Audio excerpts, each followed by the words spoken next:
రంగారెడ్డి జిల్లా కడ్తాల్, ఆమనగల్ మండలాల్లో ఆహార భద్రతా కార్డుల పంపిణీ కార్యక్రమంలో పాల్గొని లబ్ధిదారులకు కొత్త రేషన్ కార్డులు ఎమ్మెల్యే కసిరెడ్డి నారాయణ రెడ్డి పంపిణీ చేశారు. Pollution board member, Congress party spokes person Balaji Singh, అలాగే స్థానిక తదితర నాయకులు పాల్గొన్నారు.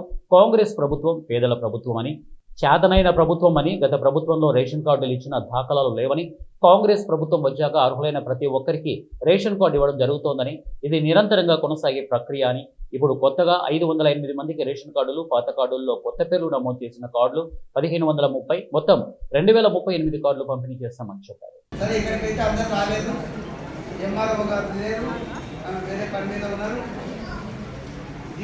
చెప్తా ఉన్నారు, వీళ్ళ మీద రాసి ఇచ్చారు 1530 రేషన్ కార్డ్స్ ఇస్తున్నామని.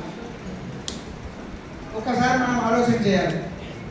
గతంలో ఈ రేషన్ కార్డ్స్ రెగ్యులర్గా నెలకు లేదు సంవత్సరానికి ఒకసారి ఇచ్చినా కూడా ఇంతమంది ఉండరు కదా, ఇంతమంది ఇన్ని అయితే ఉండవు. అంటే గతంలో రేషన్ కార్డ్స్ వచ్చి ఉండలేదు. రేషన్ కార్డు లేకపోతే రేషన్ రాదు. అంటే ఈ బీద ప్రజలకు అర్హత ఉన్న వాళ్ళకు గతంలో రేషన్ కార్డ్స్ ఇచ్చిన దాఖలాలు లేవు అని చెప్పేసి, గతంలో అంటే ఇప్పుడు దాదాపుగా 9.5 సంవత్సరాలు 5 సంవత్సరాల నుంచి ఆ సైట్ బంద్ చేసి పెట్టి రేషన్ కార్డ్స్ ఇవ్వలేదనేది ఇది వాస్తవం. దీని గురించి నేను ఎక్కువ మాట్లాడలేదు. ఎందుకంటే నీకు చేతనైతే నీకు ఇయ్యాయా, ఇక వాళ్ళు ఇవ్వలేదని ఎందుకు చెప్తారు అని మాట్లాడుతుంటున్నారు. కాబట్టి ఈ కాంగ్రెస్ ప్రభుత్వానికి, రేవంత్ రెడ్డి గారి ప్రభుత్వానికి చేతన అవుతుంది. బీదల మీద ఆ ప్రేమ ఉంది. బీదల ఆకలి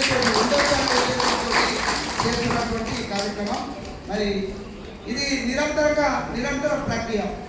బాలాజీ గారు ఇప్పుడు మాట్లాడుతున్నప్పుడు చెప్తా ఉండే, ఇది కంటిన్యూస్గా ఇస్తున్నామంటే కంటిన్యూస్గా ఎవరెవరికైతే పిల్లలు పెద్దగా అవుతుంటారు, వస్తూ ఉంటుంటారు, కొత్త వాళ్ళు వస్తుంటారు కుటుంబంలో, వాళ్ళు అన్నీ కూడా యాడ్ అవుతూనే ఉంటాయి. అదే ఇప్పుడు చేసి